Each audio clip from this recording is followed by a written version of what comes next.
Rothbard wrote in 1992 that there was nothing to be concerned about with David Duke running for office. It is fascinating that there was nothing in Duke's current program or campaign that could not also be embraced by paleoconservatives or paleolibertarians. Lower taxes, dismantling the bureaucracy, slashing the welfare system, attacking affirmative action and racial set-asides, calling for equal rights for all Americans, including whites. What's wrong with any of that?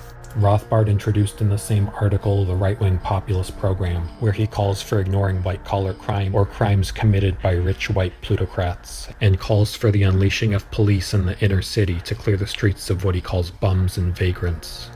I don't think I need to point out the obvious code language taking place there. Rothbard was a key figure in formulating the paleo-libertarian strategy, which was a strategy to recruit neo-Nazis and white supremacists into the right libertarian movement. Rothbard's right-wing program also calls for an America First strategy, which is the same terminology used by David Duke in that election, and was later picked up by Donald Trump as a dog whistle to neo-Nazis. I was the first major candidate in modern times to promote the term and policy of America First. And you're right, my policy is America First. It's time that we take an America First policy in the world. America First! Rothbard also makes an appeal to Christo-fascists. Public schools must allow prayer, and we must abandon the absurd leftist atheist interpretation of the First Amendment that establishment of religion means not allowing prayer in public schools. Rothbard finishes his right-wing populist program writing, "So far, every one of these right-wing populist programs is totally consistent with a hardcore libertarian position."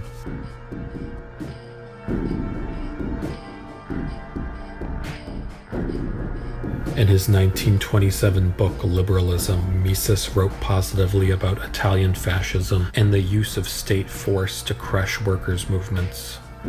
It cannot be denied that fascism and similar movements aiming at the establishment of dictatorships are full of the best intentions, and that their intervention has, for the moment, saved European civilization. The merit that fascism has thereby won for itself will live on eternally in history. Mises also served as an economic advisor to the Austro-fascist dictator Engelbert Dollfuss, as Dollfuss was destroying civil liberties and killing socialists and communists who resisted his authoritarian rule. Civil war flares up suddenly in Austria. The government, deciding to suppress the socialists, countered a general strike by martial law. These pictures, rushed to Britain from Vienna, show vividly the state of desperate crisis through which Austria has been passing. The strongholds in which the Schutzbund, or Socialist Defense League, hold out are huge blocks of flats built for the Viennese workers by the Socialist Council of the city. Here, the socialists and communists, suspicious of the dictatorship of Dr. Dollfuss, have secreted guns and ammunition for the coup d'etat which they feared. The strength of the buildings enables them to prolong resistance for several days, and artillery has to be brought into action against them. Dr. Dollfuss, the diminutive Chancellor of Austria, who as dictator has decreed the suppression of the socialists, visits the scene of hostilities at Floridsdorf.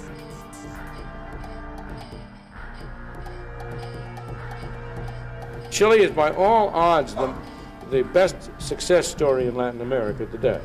In fact, I did meet with Mr. Pinochet, but I was never advised by him. I never got a penny from the Chilean government, but I am more than willing to share in the credit for the extraordinary job that our students did down there.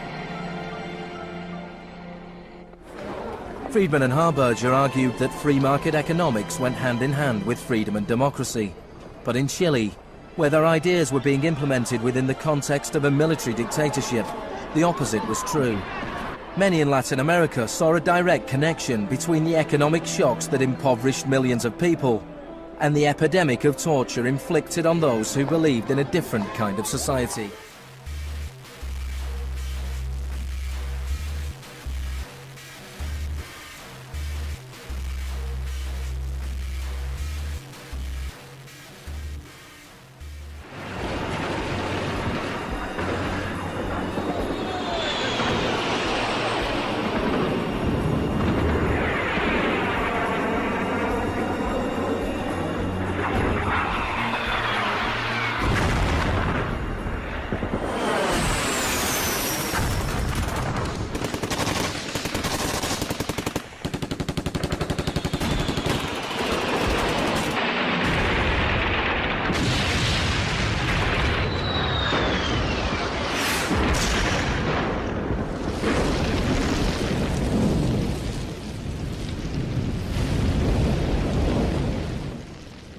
Hayek met with Pinochet and other regime officials in 1977, who Hayek described as educated, reasonable, and insightful men. Pinochet asked Hayek to send him copies of his writings, which Hayek did. While visiting Chile, Hayek gave an interview to El Mercurio, where he states that every now and then, democracy needs a good cleansing by a strong government. In his 1979 book, The Political Order of a Free People, Hayek writes, "The normal working of such a society may yet have to be temporarily suspended, when the long-run preservation of that order is itself threatened." The Pinochet regime named its 1981 constitution after Hayek's book, The Constitution of Liberty.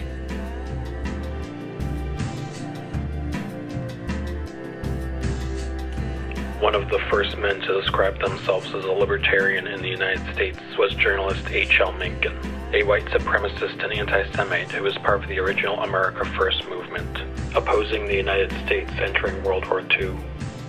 Mencken believed Darwin's theories of survival of the fittest should apply to society, and that the superior man should rule over what he saw as the inferior masses. This made him hostile towards all forms of democracy. Ayn Rand addressed Mencken in correspondence as the greatest representative of a philosophy to which she wanted to dedicate her life, individualism, and later described him as her favorite columnist. The newest proposals of having special millions spent on subnormal children is the attempt to bring everybody to the level of the handicap.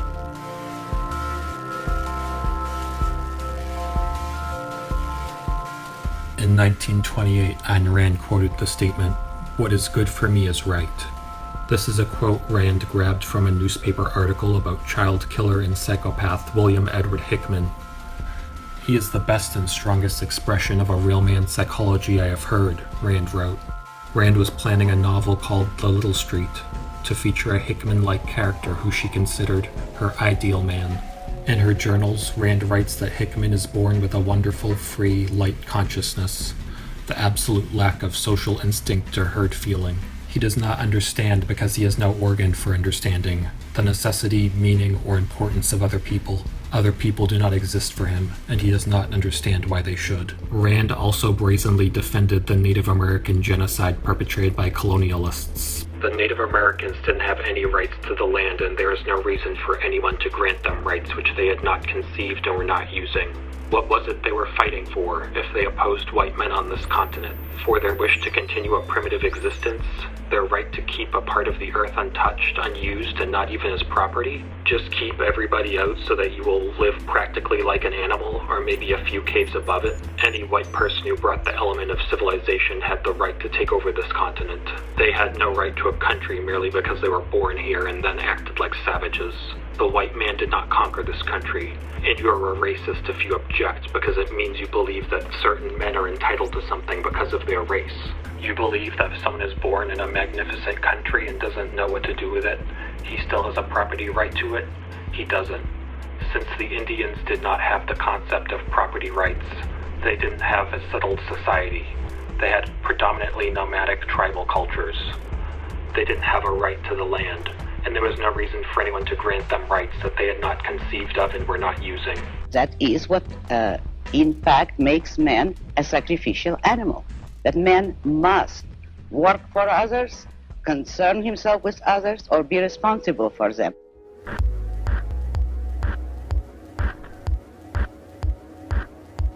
In a series of controversial newsletters that Ron Paul admitted to writing in 1996, Ron Paul wrote, "Duke lost the election, but he scared the blazes out of the establishment, and if the official Republican hadn't been ordered to drop out, he might have won. Duke's platform called for tax cuts, no quotas, no affirmative action, no welfare, and no busing. To many voters, this just seems like plain good sense. Duke carried baggage from his past, but the voters were able to overlook that. And if he had been awarded the forgiveness that an ex-communist gets, he might have won." Liberals like Richard Cohen of the Washington Post say he got so many votes because Louisianians were racist and ignorant. Baloney. Ron Paul also gives advice on how to get away with murdering black youth, writing, "An ex-cop that I know advises that if you have to use a gun on a youth, you should leave the scene immediately, disposing of the wiped-off gun as soon as possible." Ron Paul's former chief of staff, Lew Rockwell, who was also a founder and chairman of the Mises Institute, was the editor of the newsletters. The racist and homophobic content didn't come as a surprise to those who closely followed the careers of Lew Rockwell and Ron Paul. Though Ron Paul now denies writing the newsletters, he admitted to writing them in 1996, insisting that there was nothing racist about the newsletters he had published for almost a decade. In February 2012, the hacker group Anonymous hacked into the emails of a white supremacist political party called American Third Position and discovered direct ties to Ron Paul.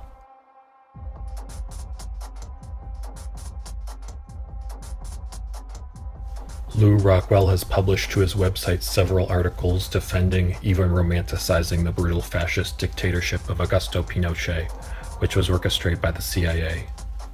The general is denounced again and again for the death or disappearance of over 3,000 Chilean citizens and the alleged torture of thousands more.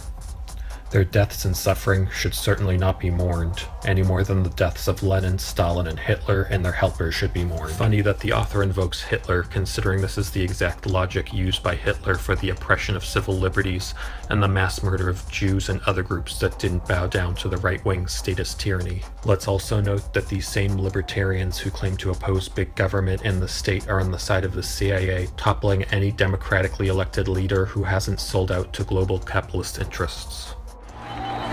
In 1970, Salvador Allende's Popular Unity government won the election on a platform of nationalization of large sectors of the economy.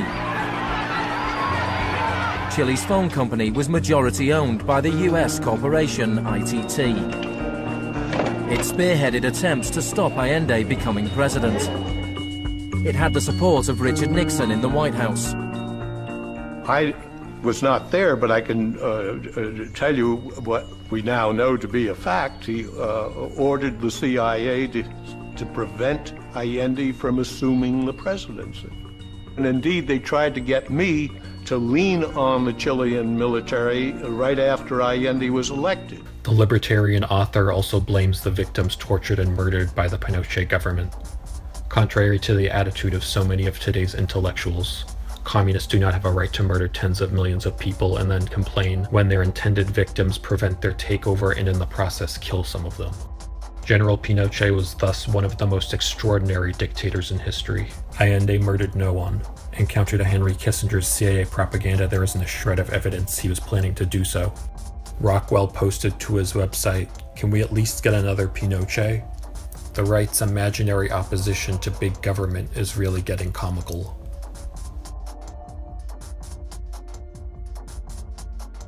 I think that they're recognizing that the alternative media is where the real action is and where the real mind shaping is going on.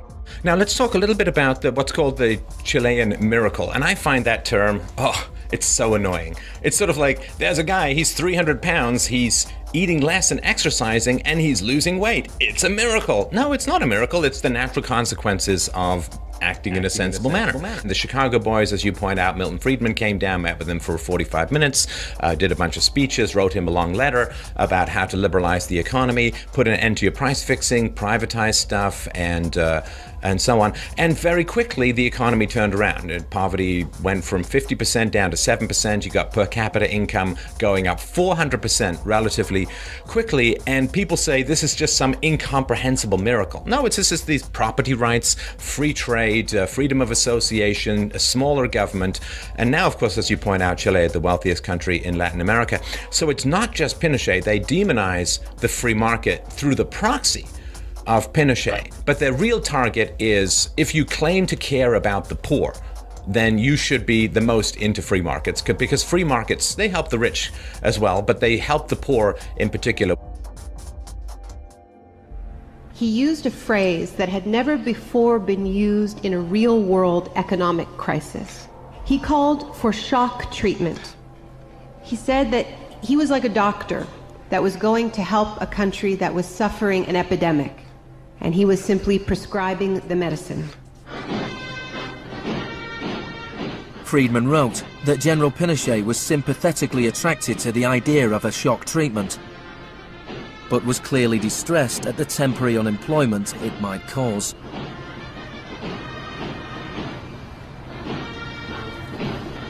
It rapidly became clear that Friedman's economic policies benefited the wealthy at the expense of the poor. It was calculated that a family trying to live on the average wage had to spend 74% of its income on bread. Items such as bus fares or milk became luxuries, and Pinochet got rid of free milk in school, a move that echoed the controversial policy of the young education minister in Britain, who would later become his friend.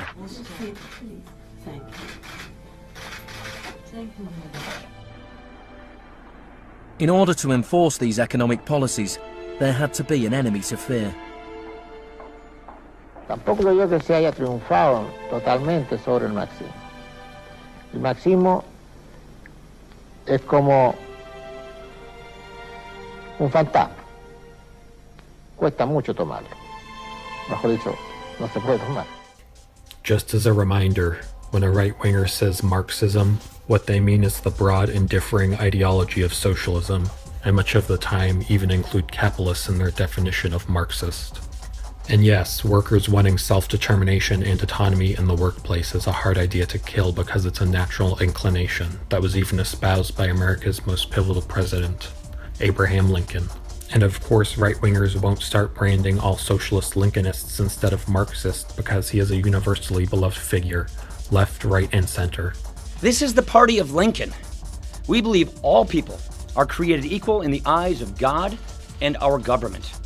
And they have a tough time demonizing the actual numbers, the actual reality on the ground of how free market reforms helped the poor in Chile. I think that they're recognizing that the alternative media is where the real action is and where the real mind shaping is going on.